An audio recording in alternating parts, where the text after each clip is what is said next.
Cuma memang ini bedanya, kalau yang ini kan buat air panasnya yang dipakai, tapi air dinginnya juga diperbantukan buat backup si Chiller. coolingnya. Jadi pada dasarnya sama. Jadi ini tampilan apa, displaynya seperti ini. Di sini ada fiturnya sebelah kanan, paling kanan tuh alarm indikator, nomor 2 dari kanan tombol on off, nomor 3-nya ada gembok. Itu jadi ada beberapa menu yang memang dilindungi sama password supaya orang lain nggak bisa akses. Ini sih akses buat internet itu nggak perlu di ini. Ini nggak ada modulnya, Pak? Modul maksudnya? Modul ini ya, kayak sebagai pengoperasiannya.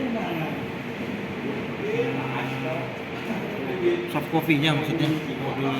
Standar pengoperasian ininya. Dulu yang Jember sama itu dikasih sih. Oh, ada Pak, tapi itu kurang lebihnya sama. Pak Holilul. Ya, Holil, tempo hari materi trainingnya? kemarin kan udah dibagiin. Iya itu Itu dibagi. sama Iya, aja, sama sama. Pak, sama. Itu di situ gabung, Pak. Iya, di situ gabung. Jadi ini ada tombol kembali, ada menu home. Kalau kalau kita lagi akses menu mau langsung kembali ke menu depan, ini langsung tekan ini aja. Terus ini ada tombol parameter secara global. Di sini ada ini kondensor, ini evaporator. Jadi ini suhu masuk, suhu keluar, suhu masuk, suhu keluar. Di sini capacity unit. Jadi capacity unit ini berapa persen dia lagi running. Terus ini ada expansion position, jadi berapa persen ekspansi membuka. Ini ada kompresor, jadi alur refrigerannya tuh pada saat kompresor hidup nih, dia akan mengalir ke sini ke arah kondensor, lalu didinginkan oleh cooling tower, lalu keluar, bentuknya udah berubah menjadi liquid. Lalu di sini diekspand oleh ekspansi biar dia memancar gitu kan. Lalu dialirkan ke evaporator. Ya, yang mana fungsinya juga sebenarnya sama sih yang ono sama yang ini, cuman yang ono memang lebih diperuntukkan untuk suhu air temperatur yang rendah. Nah kalau ini memang namanya heat pump, dia memang dikhususkan untuk temperatur tinggi yang dipakai. Jadi safety-nya ini beda, dia standar cut off-nya pastinya. Kalau ini kan memang di sini temperaturnya dibutuhkan 60 derajat ya kan. Oh, goyang nggak, Pak? Gempa ini ya? Oh, ini ya. Jadi kayak gitu. Nah di sini akan saya berikan bagaimana caranya mengoperasikan ya. Oh, goyang, Pak? Ininya Pak, memang goyang nih. Ini nih. Goyang nggak? Ini iya, pengen Bapak senderin tuh. Jadi kalau posisi ngeblank tadi misalkan gelap kayak itu, Bapak klik aja maka akan keluar gini. Akan keluar gini. Jadi kalau Bapak mau menghidupkan tinggal tekan aja ini tombol ini. Nah di sini ada pilihannya. Kalau secara lokal manual Bapak pencet yang lokal on. Kalau secara schedule yang ini, tapi biasanya jarang sih dipakai. Kebanyakan Normalnya gimana, Pak? remote sama lokal on. Maksudnya? Biasanya settingnya normalnya gimana? Biasanya yang masih sering dipakai. Lokal on sih, Lokal on. Lokal on. Jadi semua pengoperasian dari unit. Tapi ada juga yang pakai remote. Jadi kalau memang operasiannya pakai remote, kita harus pilih yang remote. Koneksi ke internet dulu, ya bisa internet juga, dari internet bisa. Jadi ini. Kalau remote dari mana? Bapak bisa tarik itu, bisa pasang. Berarti penambahan sistem mode bus, lagi. iya, sistem bus. Atau kalau mau manual, dia ada sediakan dry contact-nya. Jadi hanya 4 sih biasanya, on off, status, alarm, 3 ya. Jadi on off, status sama alarm. Jadi kalau alarm Bapak bisa tarik ke dalam, mungkin pakai buzzer atau lampu, bisa. Yang lokal on aja, Pak? Iya, lokal on. Ini kan kita belum bisa on ya karena cooling tower belum siap kan. Udah sih, Pak. Pompa cindernya belum running. Apa ntar coba kayaknya udah auto. Berarti ini ikutan yang dingin juga ya. Kurang tahu saya itu. Kalau yang dingin nyalain ini nyala juga ya. Karena iya, coba kita nyala tes. juga, mending di manual aja. Iya, ini pompanya belum ada yang hidup, Pak. Apa? Pompanya belum ada yang hidup. Nah, ini flow switch-nya masih open, jadi belum ada aliran air. Percuma kita start juga dia nggak akan hidup.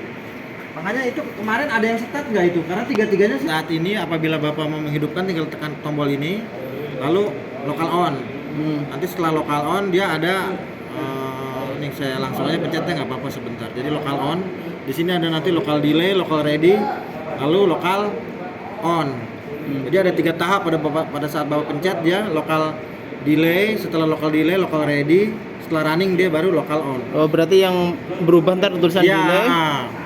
Iya, delay, ready, on. Nah, ini kan cara menghidupkan, cara mematikannya sama, pencet ini. Nah, di sini ada confirm stop, Bapak klik. Nah, ada unit dia stop. Nah, ini local on.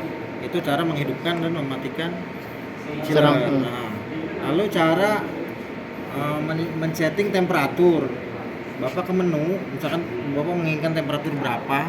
Nah, di sini settingan temperatur ini belum muncul di ini karena ini masih dikunci kan. Nah, caranya kita harus buka kuncinya dulu. Bapak kan sebagai pengguna berarti yang diklik user. Lalu masukkan passwordnya, password standarnya adalah 11 kalau user. Centang, klik ini. Kemarin dipraktekin nggak? Nah, ini udah terbuka Pak tuh. Kemarin diajarin juga kan? Kalau yang sini ya, di sini maksudnya passwordnya beda Pak. Itu doang sih. Sama Pak, 11 untuk user sama. Udah kalau manual. Sama Pak, manual sama itu nggak ada bedanya. Iya. Kalau yang dari panel kan beda. Di panel beda. 1 sampai 8. Nah, itu setelah itu baru kita ke menu. Nah, ini baru akan muncul nih set point table. Bapak klik. Nanti di setting yang bagian atas aja nih. Polling set point. Yang nomor satunya. Sorry, hitting set point 1 Oh, karena hitting. dia kan hitting ya. Iya.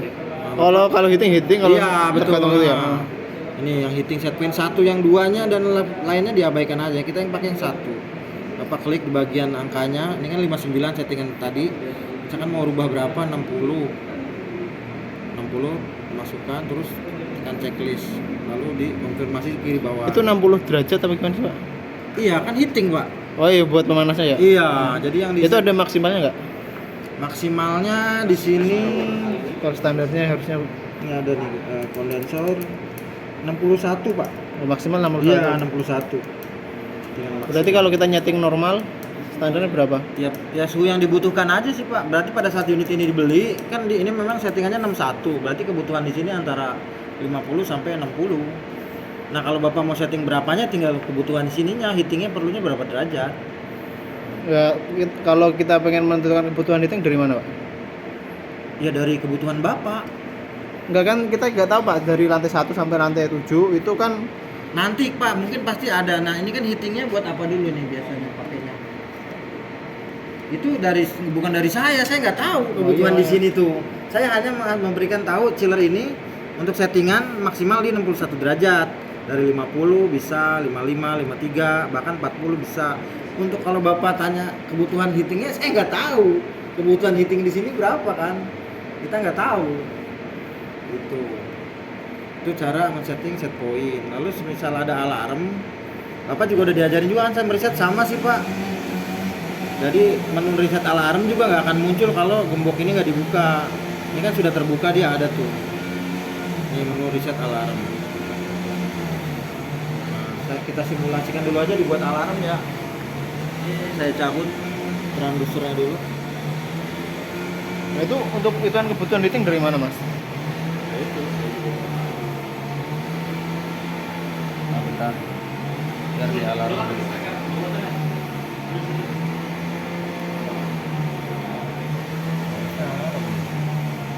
Nah, ini trip out. Ini alarm Pak, karena itu saya cabutkan. Iya. Lalu bagaimana cara meresetnya? Sama seperti apabila menunya masih tertutup, cara buka dulu seperti tadi caranya. Iya. Nah, setelah udah terbuka, maka ini tekan klik. Nah, ini ada reset alarm. Karena kalau ini belum kebuka, reset alarm ini nggak akan muncul. Yang ada cuma Iya. ini aja 3. Setelah itu baru Bapak klik di bagian reset alarm. Atau Bapak mungkin mau lihat dulu ini kenapa nih alarmnya. Di sini ada current alarm, Bapak Iya. lihatnya alarm yang terjadi. Nah, ini